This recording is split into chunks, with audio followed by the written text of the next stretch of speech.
Hey guys, what's up? Welcome back to my channel. Today we're going to be doing a speed reviews video of the products that I tried and was able to review during the month of January 2022. This is a new installment / series that I'm starting on my channel. I will link the playlist below if you want to see the other ones that I have done. But yeah, let's go ahead and jump on in. Before we get started, if you're new here, don't forget to subscribe, ring the bell, and like this video if you enjoy it at any particular time. Also, disclaimer, I have already had a bottle of wine. So if this is too crazy, it probably won't see the light of day. But I still feel pretty okay, but we'll see how it plays back. But still going strong. So yeah, go ahead and grab yourself a beverage and let's go ahead and start chatting a little bit about the products that I tried during the month of January. The first one is actually a product that I have since returned. It was the Makeup by Mario foundation. This has received very contradictory reviews. Either people are loving it or people are hating it, which, I mean, that happens literally all the time. I was someone who hated it, and I'll link below the video of me trying it and exclusively reviewing it. I just feel like it was so weird. I don't even know how to describe it. The shade 5N was too dark for me. The shade 2N appeared kind of like it matched, but also too light. Had a high concentration of mica, which I kind of felt like was causing a sort of like a white cast on my face because it was so reflective initially, but that didn't really last. It appeared to be hydrating and dewy, but the actual effect on the skin was not hydrating, nor was it dewy. It was actually very drying on me.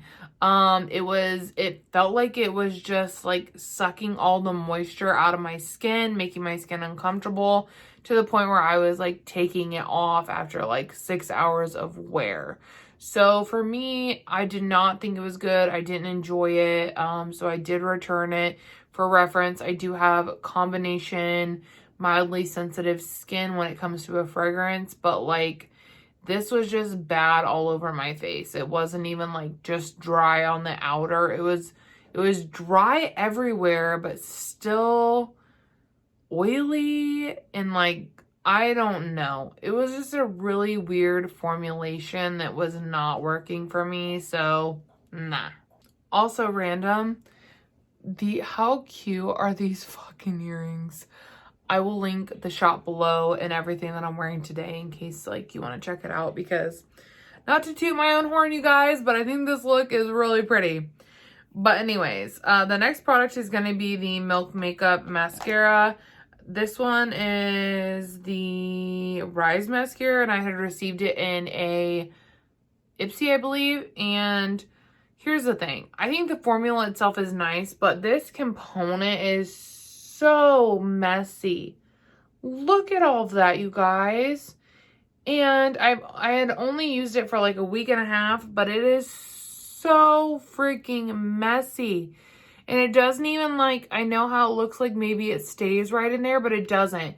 It gets all over on the outside and makes everything else so messy. It gets all over my other stuff. And I hate that about it because I truly think that the formula is nice. I think that, you know, the brush is nice, right up my alley. But this particular, like the component where it goes in is just too small. So when you put the wand back in, it always creates a gunk up there, which just makes it messy. And like, I don't have time for that in the morning when I'm like trying to pull out my mascara and there's like black goop all over it and all over half my brushes now. Like I'm not into that. So unfortunately that's not for me. I think, like I said, I think the formula was really nice. I just think the packaging needs some adjustments, and yeah, not for me. Next up is the Shaina B Gloss. And this I got in an Ipsy as well. And I've honestly really been enjoying it. It has a nice doe foot. The shade is right up my alley. A really beautiful nude pink with a little bit of a shimmer. Super comfortable. This is one that I almost immediately was like, oh, that's nice. And yeah, I've been using it ever since. Like, actually, I think if I wouldn't have just whipped that wand out, you would have been able to see that I was already kind of seeing a little bit of progress in it. It's a super nice product. That is the first item that I've tried from Shaina B, Miami, I think that's what it's called. But it's really nice and it's definitely made me really curious about the brand. Next up is the Wander Beauty palette. So this is the Wander Beauty Sweet Escape. This came in a subscription box. I did a 3 looks 1 palette with this if you want to see it. And I kind of gave my final thoughts at the end, which ended up, this just, I don't think is for me. It doesn't meet a lot of my preferences, and especially in alignment with the formula. I mean, I thought that this would be beautiful. The color story looks great, like something I would totally be into. But at the end of the day, the mattes, I just struggled with them a little bit. Some of them weren't very pigmented, like they would blend away.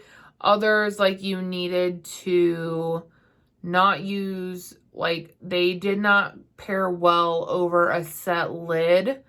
Or what do I want to say here?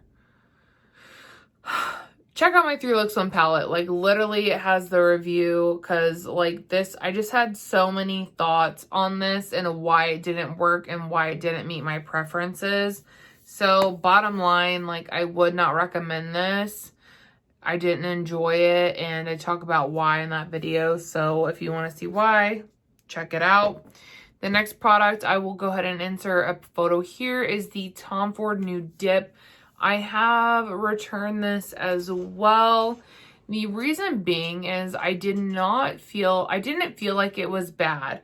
I felt like the formula was really consistent with the body heat quad. However, the what I want to say, I don't know if pigmentation is the right word I'm looking for here, but there just wasn't, the color story wasn't as deep and rich as Body Heat. The color story in the Nude Dip palette was much more lighter and natural, which I think there's a market for, and I think a lot of people would enjoy it. I just think that I wanted something with a little more depth and richness, and I wasn't fully in love with the way that it looked on me. It just was like too light and subtle, and that's not my preference. And, you know, even though it was nice formula-wise, I am really just trying to be better about, you know, I spent all of 2022 curating my collection and not hanging on to products that don't spark love or joy. And I was like, why would I hang on to this when it did none of those things for me? So I did return it. I didn't think it was bad. I just felt like it didn't meet my preferences, and I know that I would not reach for it. So I went ahead and returned it. Next up is the e.l.f. Nicinamide Primer. I really like this. I have not really tried gripping primers before this product, so it was kind of like my introduction to grippers, but I really have been loving it. And I find that with some of my foundations, this makes the biggest difference in like just the way that the foundation sits and adheres to my skin. It is so nice. I don't like the fact that, you know, when I rub it on and I press it in, then my hands are like sticky and I have to wash them. That is kind of like a high maintenance kind of thing that I'm not always into. But in terms of actual performance, it's really good. It's a really affordable, and it's definitely something I can see myself using up. I keep this in my makeup basket just because, you know, I feel like, especially I have another product in here that it pairs super well with. But I really did love this, and I would highly recommend it. Next up is the e.l.f. Wow Brow, and I have the shade Neutral Brown. This is what it looks like. It's so tiny. And then you have like a really small brush here on the end to go through your brows. I used it today, and as you can see, like it has already fallen. I think that this is like okay, but I don't think that it is like good, which I mean, it is like really inexpensive. So, you know, my hopes weren't super high, but I did feel like this product in general had a lot of hype, so I thought it would be better, and it's pretty underwhelming. I'm gonna use it up to just finish it, but I would not repurchase this, and I would not recommend it. There's just no wow factor. It doesn't hold. It obviously like does not hold my brows that well, so it's a pass for me. Next up is the IT Cosmetics Blowout Mascara. I don't know what happened to this. I was updating my makeup basket and it fell out, and I've literally not been able to find it since. I moved all my stuff. I'm trying to find it. And it's so funny because I've seen people talk about like, oh, you know, the makeup that you just lose. And I'm like, no. But then I just lost this. It's so weird. Can't find it. Don't know.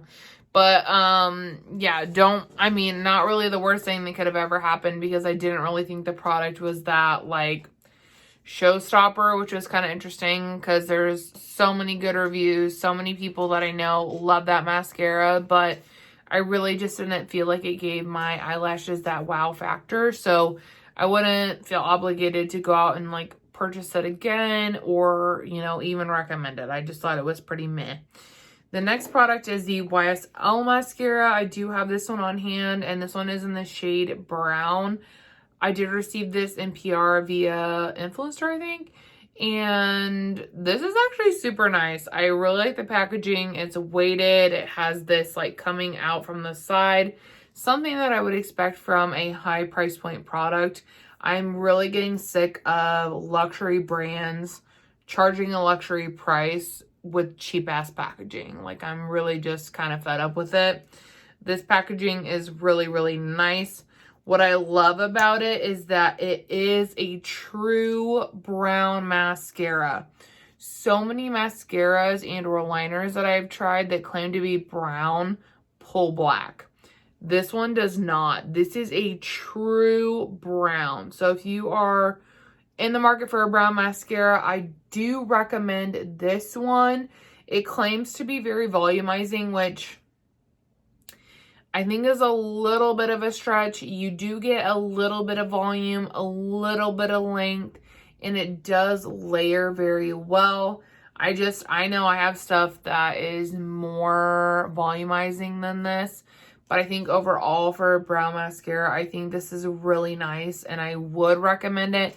And I am actually curious in terms of like the black formulation as well. Like I could see myself picking this up in black.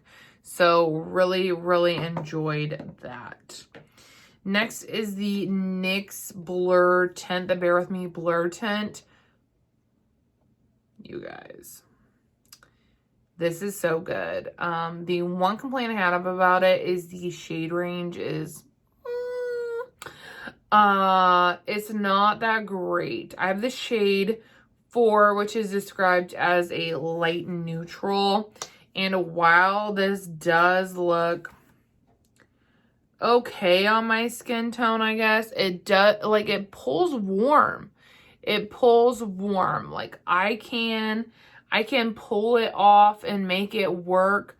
But for being described as a light and neutral, I don't necessarily think that that is accurate. It definitely has more of a warm, yellowy undertone. I think that overall the shade range is really difficult, and I think that NYX could work on that just to make it more accessible to everybody. But I will say, I think that the packaging, I like the packaging. I think that it's cute, it's small, it's compact, it's trendy. The formulation itself, in my opinion, is really nice. I have combo skin. I typically do a full skincare routine before I use my makeup, and then I'll use a primer as well. And I have not experienced any like dryness, cakiness, or clinging. This is marketed as a matte blurred finish, so I could see where if you don't, you know, prep your skin, this would be drying, but I do prep my skin, so this is really nice, and it makes my skin look quite literally airbrushed. This is one that I feel will probably definitely make it into my 2023 favorites. It's really blown me away, and I think it's like $14 or something like that. One that I think if you've been eyeing, I think is worth the opportunity to try it out, test it out. I just think it is really, really nice. The next product is something that I got in like a Tarte box from Ipsy or Boxy, I don't know. And it is called the Tarte Quick Stick. And this is something that I was kind of like about. But it has two ends. It has a rose gold luster, which can be used as an eyeshadow, and then a brown liner on the other end. And I'm quite literally obsessed with this. One, the brown liner is so good. So brown, so glidey, so easy to use. Two, the quick stick part is just like the most beautiful inner corner highlight, or even brow bone highlight if you're wearing like a really neutral eye. I think it's stunning. It's easy to work with. I mean, I have nothing bad to say about this. It's definitely a product that I feel underrated / overlooked. And then when I used it, I was like, oh, wow, this is nice. Like, I've used this brown liner so much, and then this so much as an inner corner highlight. Absolutely stunning. Highly recommend. If you're curious, I would snag it. The next product is the Ilia Mascara. So here's the thing. I don't know. I have not done the research, but I would assume this is a tubing mascara just by the way that it comes off when I remove it. This is what the brush looks like. It's a like more rubbery silicone type of situation. Not normally my preference. I did really enjoy the way this made the lashes look. It was very natural with like a hint of drama. So if you're someone who likes a really natural lash with just like a tiny bit of spice, I think that this would be a really good option. The thing that deters me from it is the fact that it's scented. And it's not even like, it fades really quickly or whatever. Like, it doesn't. Like, I can smell this for hours after I apply it to my lashes. And I'm just like, why do I need to be able to smell my eyelashes? Why? There's no reason. None. And it's not only like, because it's really perfumey, but it's also like kind of stressy because I'm like, why am I putting perfume like right by my eyeballs? You know what I mean? So I think I'll finish this, but I wouldn't repurchase it or recommend it just because it's fragranced. And I just think that that is so unnecessary, especially in a mascara product. Next up is a product that has quickly become a favorite. It is the e.l.f. Camel Corrector. I have the peach one. Wow. So this is what it comes with. It's a doe foot. It's like $4.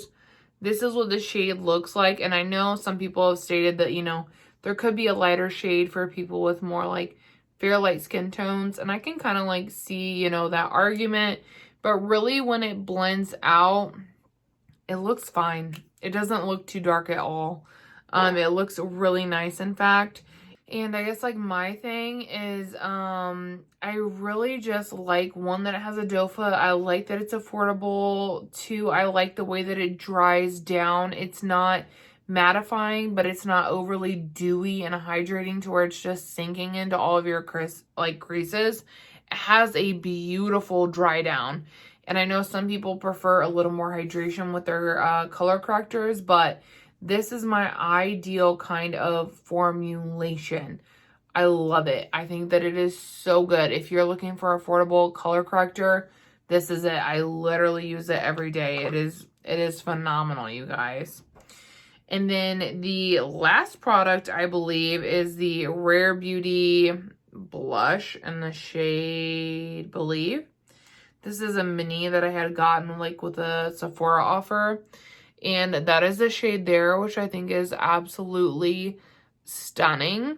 I will say that this product, I really didn't enjoy it the first time I tried it 2 years ago. And I think that this shade makes the product a little bit easier to work with because it's closer to my skin tone.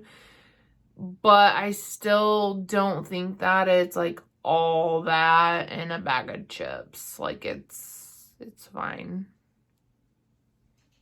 I don't think that it's horrid anymore. But I also don't think that it's like, you know, mind-blowing. You need to go out and get it. Like I have other formulations that I prefer, if that makes sense. So thought it was nice. Not completely like won over by it, but it was okay. So yeah, I feel like try quite a few products in January. There were a lot of, you know, wins for me in January, but there were also a lot of misses for me in January. And it happens. I mean, my decluttered pile is growing. I have decided that I am going to do a quarterly declutter. So you'll see a declutter in March, and I'm still like doing the same as I did in 2022. Like I'm not holding on to things that I'm not going to reach for, period. I'm not going to. So some of these that like this is gonna go because it's messy. Like you'll see that in there. But the products like, you know, the Makeup by Mario foundation, the Tom Ford Quad, like you won't see those because I've already returned them because like they were expensive and I'm not gonna keep them. Like if they're expensive and they just don't work for me. You know what I mean? I want to get my money back. I'm not the person that can just be like, oh yeah, fuck it, just keep it even though it's trash. No, not that person. So yeah, I hope that these speed reviews were helpful for you in some kind of way. If you are curious about any of these products or, you know, thinking about trying them, hopefully this will help you navigate whether it might be a good fit for you or not. Below, I will link all the products that I have been enjoying in case you want to check them out, as well as my look and my earrings because I love them. But anyways, yes, that's all I have. I'm going to quit rambling because I feel like when I watch this back, it might be a little unhinged, but that's good for everybody every now and then. I hope you guys have a great day, night, whatever, wherever you're watching. And thank you so much for watching. I will see you all in the next one. Bye!